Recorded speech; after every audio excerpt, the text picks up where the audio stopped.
So today I'm going to be replacing the fuel pump on my dad's Toyota Matrix XR. First steps I did was there's 14 millimeter right here, and then there's another one over here, the brackets. See these right here? They would go like that.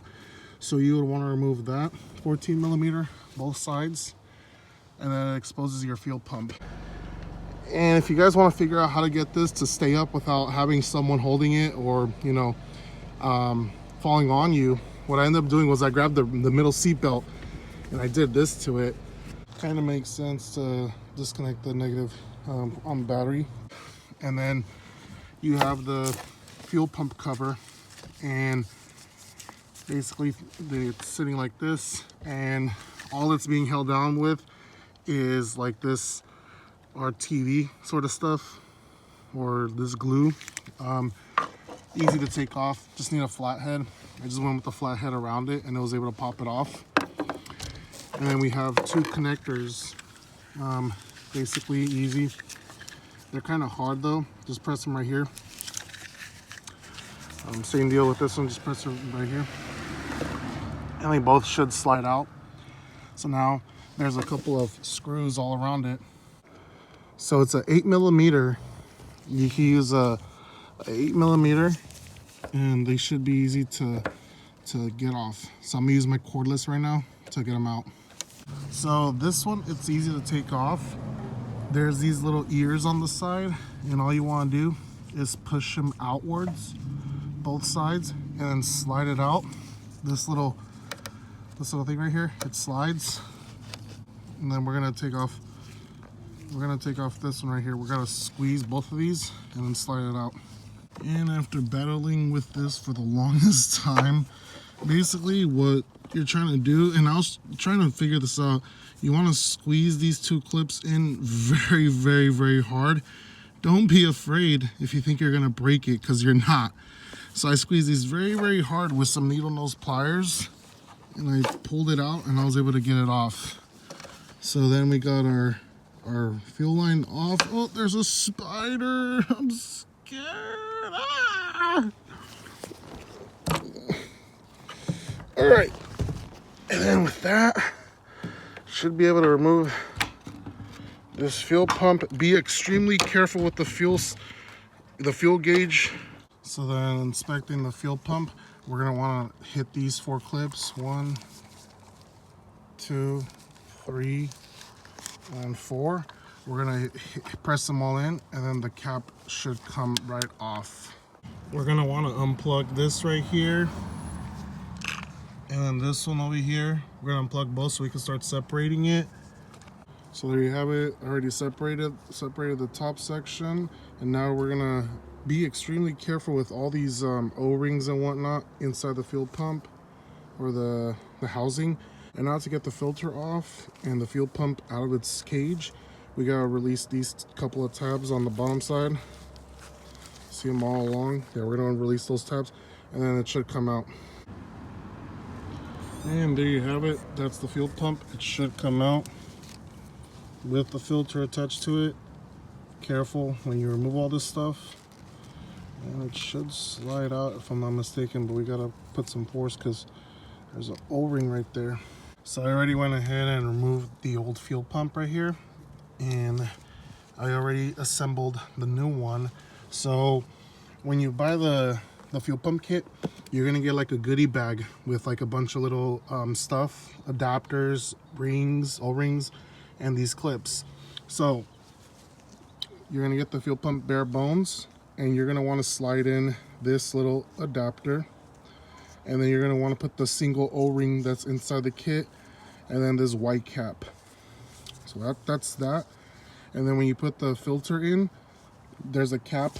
You take off the cap, you put it on this filter, and then there's this little clip right here that you want to put on.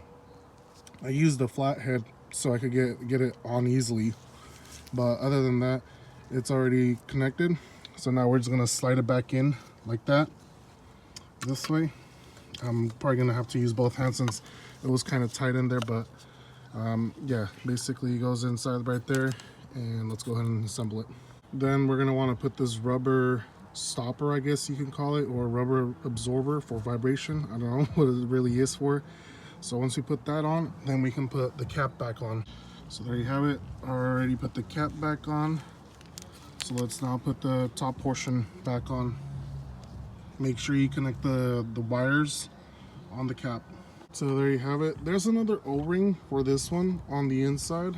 The kit doesn't seem to include it, so I only ended up using it for the fuel pump itself. And there you have it. I already got it reassembled. Gonna clean it up a bit before I drop it in, and just be extremely careful with this right here. Make sure it's not caught on something, because then your fuel gauge will not work. So when connecting it all back together, make sure that this little cutout or indentation for the cap sits on this area. I didn't realize that. It took me a while to figure it out. Put the fuel line back on with the clip.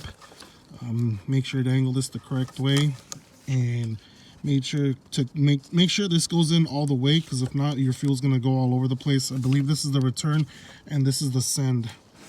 So let's go ahead and connect this and see what the vehicle does. Oh, and just for reference, Pontiac Vibe, completely different fuel pump. So there's like a different video on YouTube, and the guy says it's the same thing for a Matrix and a Vibe, but this whole assembly is completely different. It's like a GM style fuel pump, but it uses a Denso fuel pump, if that makes sense. Just like the AC system, it's not using a Toyota AC system, it's using a GM AC system. All right, guys, I went ahead and already replaced the fuel pump, and now we're gonna see if it worked. All right, let's see what happens. Are you kidding me? Did my starter just go out? I think my starter just went out. Wow. Just when I thought I was gonna fix one issue, another issue just happens. That's really, really annoying, yo. Like, super annoying. So I went outside and I just kept banging on the starter, and I got it to start right now. So that's awesome. Check engine lights on for shift solenoid electrical. I believe there's something wrong with my wiring harness. That's gonna be a video for another day, but I don't know, guys. I want to keep this car, but it's just little ass things going bad with it. Like, you guys just saw the starter wouldn't even turn on. So it is the original starter to the vehicle. Actually, no, I lie. I replaced the starter. I replaced it at around 180,000 miles, but I was being cheap, and I only had my old 2001 Toyota Corolla starter from when I pulled out my engine and transmission, and I ended up selling it. I kept the starter for some weird reason, and it bolts right up to the first generation Matrix, which is basically a 9th gen Corolla. Bolts right up, and I guess it worked for, like, let's see, if I put it like around 180, it did pretty good. Did about a good 80,000 miles. Actually, no, 5, 6, 7, 70,000 miles. So that's gonna be on my bucket list. I'm probably just gonna go ahead and buy a new Denso starter. I don't want to be cheap and get the car to stop on me sometime in the future whenever my family drives it. But overall, we're gonna let it run. We're gonna let it warm up and see what happens. But I think that ended up fixing the issue. It sounds good. Immediately, maybe around, once it reaches operating temperature, it would start bogging and trying to crap out. But we're gonna leave it running for a couple minutes, and I'll report back to you guys once it's fully warmed. I figured, since it's pretty dirty down here with all these leaves from when my mom moved a couple of plants from my aunt's house back home, figured I'd give it a good vacuum with my DeWalt vacuum cleaner. If you guys are interested which model it is, Actually does a really good job. I like it. It has a lot of accessories and attachments. It has like this little bag where you can store some things, and the extension cord is decently sized. Pretty easy, not that loud. See, let me see like that's pretty low, and I can still talk to you guys. So I like it. I think it's pretty cool. Still letting the Corolla or the Matrix run in the background, so we're gonna make sure it doesn't die on us. So there you have it, a lot cleaner than when it was before. Doesn't have to be perfect. So one thing I didn't notice with this new fuel pump is I can actually hear it. Like, check this out. Let me see if the camera is able to pick it up.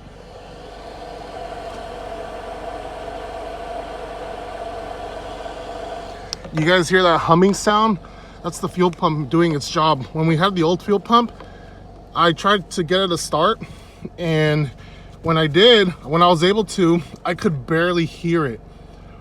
Like when I got it running, I could barely hear it, and that just led me to believe that the fuel pump was going out or it was on its last leg. So I think that's a job well done, job successfully accomplished. If I do have any more fuel issues, then it's going to be that injector number 4 that is giving me issues.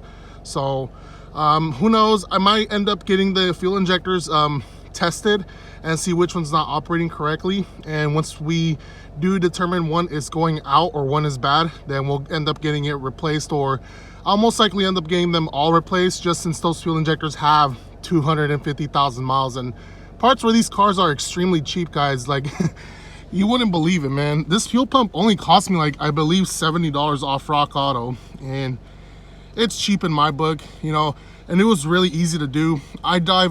This is probably my first fuel pump, or actually my second fuel pump I've done in my whole automotive career in a do-it-yourself environment. I've done plenty of them at Honda since there's a recall for them, but this is my second time doing one at home. So hopefully this video was helpful for you guys, and I'll give you guys another update later down the road as to the condition of the Matrix. But for sure, incoming is a starter replacement video for the Matrix. So stay tuned, guys. Thank you guys for supporting the channel, and I'll catch you guys later. Those eyelashes were huge.